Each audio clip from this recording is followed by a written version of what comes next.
Hey, how you doing? This is RJ. So, for channels like mine, YouTube recommends that I ask a question right at the beginning of my video and then spend the next 10 minutes exploring that question, but not quite answering it, so that I keep my audience hooked for the whole 10 minutes and therefore YouTube gets its share of the money. But that's not what I do on my channel. What I usually do is I state my question after a little bit of setup, and then I state the answer to my question, like any good academic would, in writing, let's say, an academic paper, and then I spend the next 10, 20 minutes proving my point, or at the very least trying to prove my point. And that has not endeared me to YouTube, nor to getting a large subscriber base, really. If I played by the rules, I would most probably have a much higher subscriber count, but I don't. And it's because I don't play by the rules that not only YouTube doesn't like me, but most of the people around in the YouTube space that I am in don't really consider me relevant in any way. And I'm okay with that, because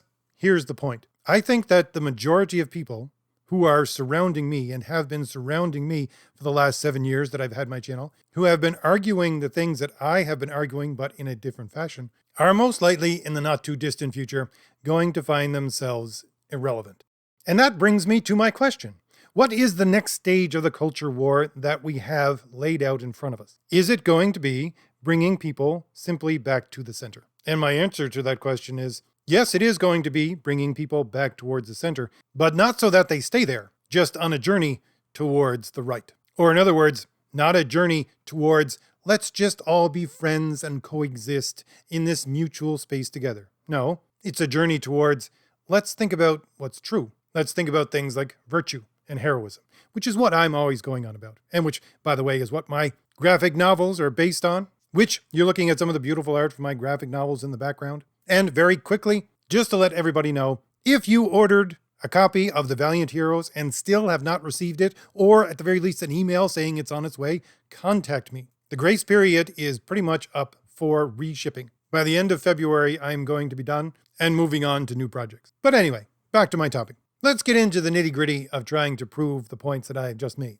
Now, I will freely admit right off the bat that where the destination is, I'm not exactly sure. I know it's on the right. Is it the center right? Is it the middle right? Is it the far right? I don't know. But the destination is on the right.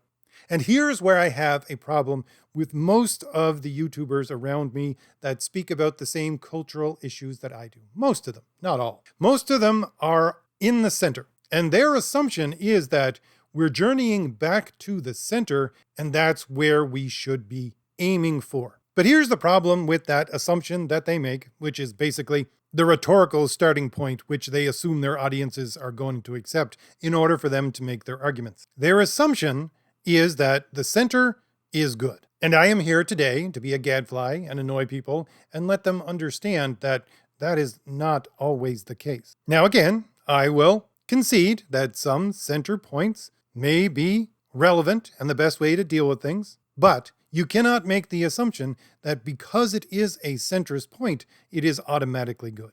Because there are some, many actually, especially today, centrist points that are going to lead to a continued degradation and destruction of our culture. Because here's the thing, most of these people, again, surrounding me, making sort of the same kinds of arguments that I am, talking about the same subjects that I do, don't have the best interest of our culture at heart. They are simply self-interested. Now, again, self-interest can have its own merit, but again, you can't assume that it's always going to be the right position. And it's not the right position, it's not the answer, even though most people, again, around me in this space, are touting it as the answer, because most of those people, yes, they're centrist, but they're center left. And the center left is just, well, basically a gateway drug to the far left.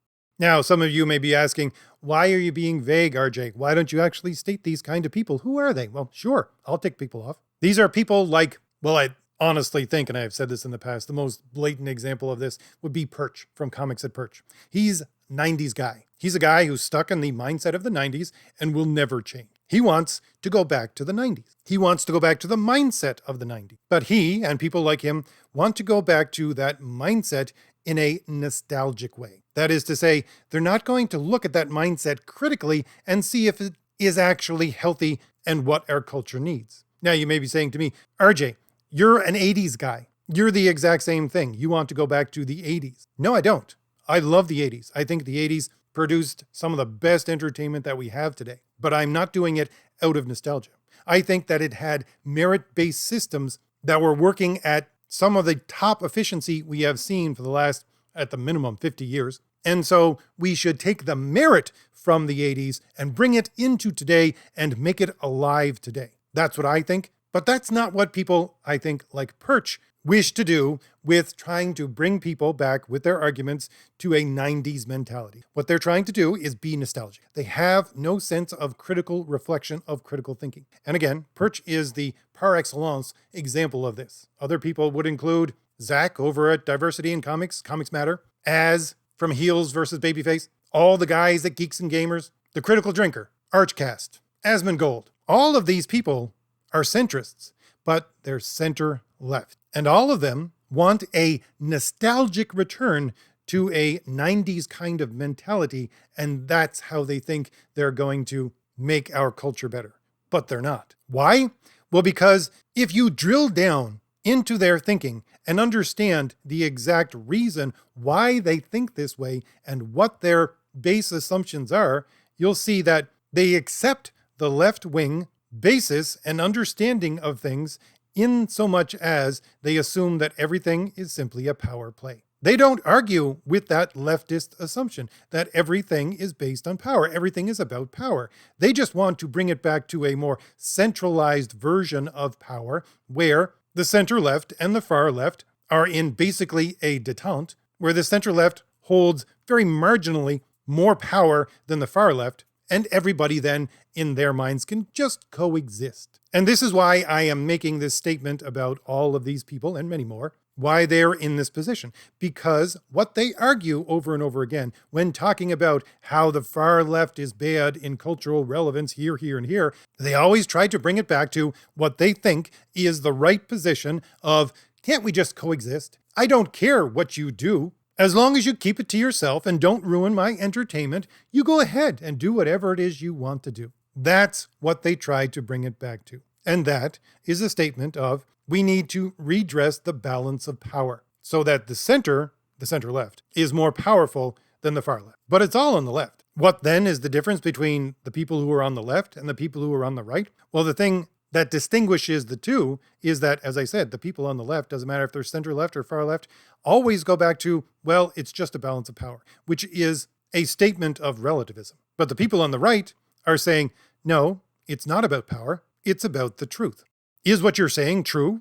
Does it have any basis in reality? And then, once we ask that question, then we can move on to analyzing whether or not this mindset has any merit, whether or not we should bring it back. Not simply moving back to it in a nostalgic kind of way, but critically analyzing it in order to see whether or not it conforms itself to reality, it conforms itself to what is true, and then, from that point, we can use it to make things better. And this is why I think those people are slated for irrelevance. Why? Because in drilling down on their mindset and seeing that it is still about power to them, because even though they're centrist, they're center-left, you'll see that their self-interest will always trump any consideration of what is true. They have made for themselves a comfortable position wherein they line their pockets in a big way or a small way by simply continuing to do the same thing over and over again, by ensuring that they never change. Because the thing is, in dealing with the truth is, once you hit up against what is the rules of what is true, what is reality, if you're doing so honestly, that prompts you to look at yourself and go, yeah, I'm actually not doing right here, here, and here. I'm going to have to change. But again, they don't want to change because their self-interest is more important than looking at what is right, what is true. And if we want to prove the point that I have just stated, let's look at a very specific example. The example that I just gave a few minutes ago about the fact that their position, most of these people on the center left, their position is, yeah, basically, don't ask, don't tell. I don't care what you do in your own life, in your own private life. You go ahead and do all of that. You can even work at the companies that produce comic books, movies, television, games. It doesn't matter. As long as you don't bring any of that into what you're working on, then we're all going to be fine. But here's the point. That will never happen. Now, you may be looking around yourself today and seeing all the cultural wins that we are getting one after another, and thinking to yourself, well, this is all we need. Again, I can accept that center-left position because I can see a redressing of the balance of power to a détente where the center-left possesses more power than the far left, and that's all we need. But I'm here to say, don't kid yourself. These far leftists are still in positions of power, and if we allow them to remain in positions of power, even if they accept the 90s idea of, well, I'll just stay here and keep my mouth shut, they're going to bring us right back to where we are right now, or at the very least where we were about 2 years ago. Let me bring up a specific example, and shout out to Wes over at Critical Thinking for bringing this up on his channel. Apparently, and I do know some about this, but there's a Newsarama article, I think he said, about this person. This person who is an actor, plays a character in the Arrowverse, basically thinks that they were born in the wrong body, and so I think went through some kind of surgery in order to try to fix that. Anyways, they played a character in the Arrowverse in that show. And of course, the superhero that they portrayed was also of this mental persuasion. And so they had to get someone of the same mental persuasion as an actor, actress, I don't know, to play this person.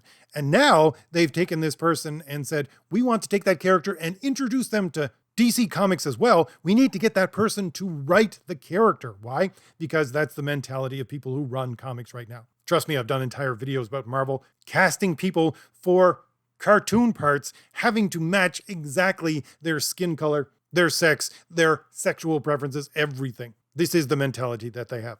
But anyways, this person did this interview with, again, I think it's Newsarama, saying, first of all, that they didn't know how to write a comic and therefore are very grateful for the fact that DC Comics is teaching how to write a comic as they write a comic for DC Comics. And then they're going to bring in all of this stuff about breaking new ground and putting on the page actual surgery for the very thing that they had to go through. That's what's going to be in your DC Comics in the not too distant future. Now, let's take that example and analyze it just for a little bit. Oh, by the way, I'll link Wes's video in the description if you want to go over and see more about this entire thing.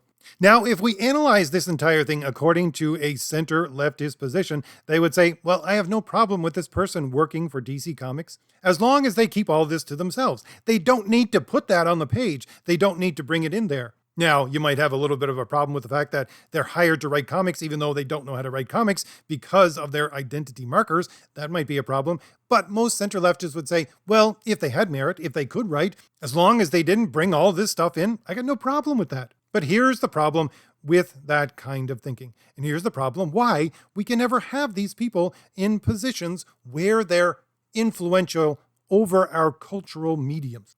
These people simply will never accept keeping their mouths shut ever again. And in a funny way, I can understand and even see the point of why they would embrace the far left. It is actually more towards their self-interest to embrace the far left than it is the center left, quite honestly. And in embracing the far left, they will continue always to push it in at every single nook and cranny. But let's analyze the situation according to facts. And by the way, this is a verboten way of looking at the entire thing. It is the right-wing way of looking at this entire thing, but you're not actually allowed to say it. Even today, even with the culture turning around, and especially not within any kind of medical circles or medical research. Rationally, we all understand how science works. It's based upon empirical data. And most of you would probably accept the idea that if science was gerrymandered by political activists, then it's no longer science. It's no longer good science at the very least. But here's the thing. For all of the people represented by the rainbow flag of the Alphabet Coalition, no matter what letter they use to identify themselves, for each and every one of them, if you go back to, I do believe it's the 1970s Diagnostic Manual of Mental Disorders, every last one of them would be classified as having a mental disorder. And how, since the 1970s until now, were each and every one of these things declassified in that scientific manual? Was it through scientific research that showed that they shouldn't be there? No. It was through political pressure. It was through political activism, which brought about political pressure, which then changed the scientific manual for medicine. Every last one of them. Now, I'm not going to stand here and say it's the absolute truth that every last one of these conditions is a psychological disorder, is a disease or a sickness of some kind. But I will say that if we go back to the last known good of the science, that's what it points to. That's what it says. And if you want to prove otherwise, do so scientifically, not through political pressure and political activism. So, that being the case, all we have, if we want to be rational, is to go back to the last known good science on the subject, which again is the 1970s Diagnostic Manual of Mental Disorders, because that's the last version of the categorization of mental disorders that wasn't gerrymandered by far left activism, by political pressure. So let's do that as the basis of our argument. Let's go back to the last known good. If the last known good is that every last one of these alphabet lifestyles is indeed a mental disorder, is indeed a sickness, is indeed a person that is in need of medical help, and what we did over the last 50 years or so has been to take all of these people out of the mental institutions, out of the hospitals, out of any kind of place where they could receive medical help, and shove them onto the street and said, guess what? You're perfectly fine. You don't need any more medicine. What are they going to do? Again, assuming that the last known good is correct and that they are mental disorders and that they need medical help, they've been abandoned. They have a medical problem and they've been abandoned. In that situation, if these people find themselves stuck with no help, and the people on the right who will make the claim that I just made are silenced and you're not even allowed to make that statement, let alone look at it in a scientific manner, let alone do research in order to help these people, if all of that is wiped off the board, all you got left is the center left and the far left. And of those two choices, who are you going to choose? Again, these people, if they have a mental disorder, if they're in mental distress, and they can't think rationally, which they can't because they have mental distress, they're thinking simply about their own self-interest, which is all they can do, and in a self-interested fashion, who are they going to choose as the better choice to help them? Well, of course, it's going to be the far left. Why? Because the center left says, no, you just don't talk about it. We just ignore that the entire thing exists, and that's all you can do. But the far left, at the very least, is offering them a placebo. And that placebo is acceptance. And it's a placebo that actually works in a very minute way. Why? Because acceptance causes a chemical reaction in the body where your body releases dopamine, which is a drug that gives you a high. And that allows these people to, at the very least in some small way, self-medicate. But like any other drug, in order to continue to get that high, they need to self-medicate. They need more and more and more of it. And there's never any end to it. Just like any other addiction to any other substance, just like being a drunk or a heroin addict or a gambling addict or a porn addict, it doesn't matter. They get the same results. They're addicted to this dopamine rush, which they need more and more of every time. Therefore, they need to push for more and more dopamine highs all the time in order to self-medicate, and that is done through acceptance. Therefore, they need to push acceptance and the level of acceptance, and not just push it, but push it higher and higher and higher every time. And that's the only way that they can get even the slightest amount of relief from their mental suffering. So yeah, they're gonna choose the far left. And so the options for our culture are either continue to embrace the far left, where nothing is ever enough, or go back to the center left, which is just a recipe for a détente of power for a very brief period of time. And it's always going to continue to metastasize towards the far left. Why? Because the center leftist position is, I don't want to put any work into this. Let's just ignore the entire thing. But the far left position is, I'm in a desperate position, and to relieve even just some tiny little bit of this pain of being in this desperate position, I need to push farther and farther to the left. Which of those two positions is going to come out on top? Sure, the center left may get their détente, may get their upper hand of power, which is just a slight upper hand because they don't want to seem like they're being controlling. They don't want to be like those people who are on the far left, or, God forbid, the far right, or the right in any fashion, actually. So they only have just a tiny little bit of extra power. That's all they want. They say, bring it back to that point. If you bring it back to that point, you're gonna lose. Because, again, on the one hand, you got the center left saying, let's just forget about it. And the far left saying, I'm in a desperate position. We're going to move forward. Who do you think's going to win? And that's why these people are slated for irrelevance, because they're pushing an absurd point. Quite honestly, they're saying the far right, or even anybody on the right, has an absurd position. Why? Well, the people on the center left claim anything on the right is an absurd position because it's so intractable, because it's trying to get to an unchangeable place, a hardline place. And I'm here to say, yeah, that's the point.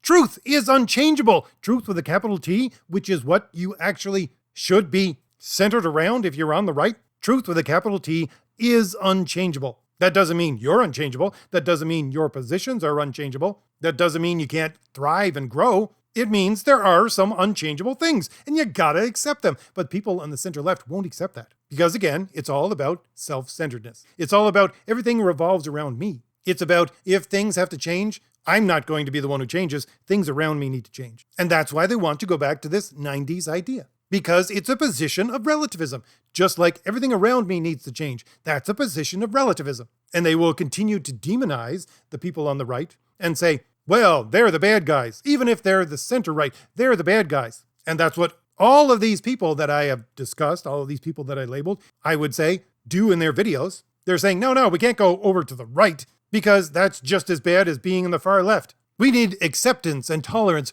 real acceptance and tolerance, so-called, wherein we let everybody do whatever it is they want to do. Because everything's just relative, man. And of course, their position is everything is relative because if there is some truth, then they have to revolve around it. They have to change. And they don't want to change. That's the whole point of nostalgia. It's going back to a past thing. Doesn't matter if it's a property or a mentality. Going back to that thing and accepting it uncritically. And they accept it uncritically because critically thinking about it means you might actually have to take some responsibility for what you're doing wrong and then change. And quite simply, they've found a winning formula in order to line their pockets, at least for now. Why in the world, if self-interest is their core value, which can be seen by the fact that it's all about relativism, it's all about power, why in the world then would they jeopardize that position? Jeopardize it by thinking about such archaic ideas like actual heroism, like virtue, like the fact that there is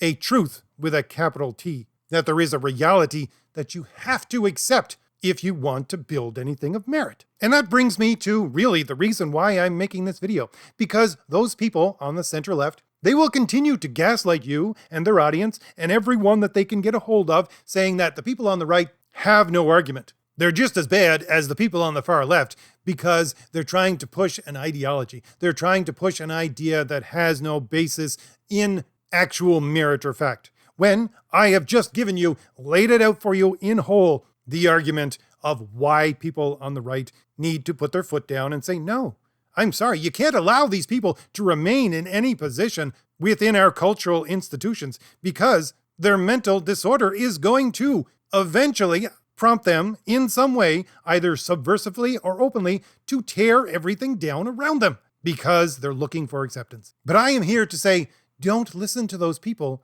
on the center left. Don't listen to them when they say the people on the right have no argument. We have the best argument. The people on the center left are the ones that have no argument. The people on the center left are the ones who are doing exactly what the people on the far left do. They're tugging at the heartstrings. They're using rhetoric. They're bringing their arguments back to what is a commonly accepted point without ever exploring whether that commonly accepted point is true or not. And in so, tugging at the heartstrings of people, saying, sure, we're the compassionate ones. We're the ones who want to coexist. We're the ones who want to live and let live. They completely abandoned the ultimate criteria for doing things in a merit-based system, which is the fact that if something is not worthy, if something does not have a connection to what is real and true, then yeah, it's slated for irrelevance. It's slated for death. Some ideas are meant to die. So, if I've given you anything new to think about, hit like, hit the shield in the lower right-hand corner of your screen to subscribe, and don't forget there are 2 links in the description and the pinned comment for my 3 graphic novels. Graphic novels that center around the traditional idea of a virtuous hero with merit-based construction and some spectacularly beautiful art, which you're looking at in the background. So if any of that looks or sounds appealing to you at all, click on one of those links in the description and go on over and see if one of my graphic novels is for you. All right, I'll leave it there. I'll see you later. Bye.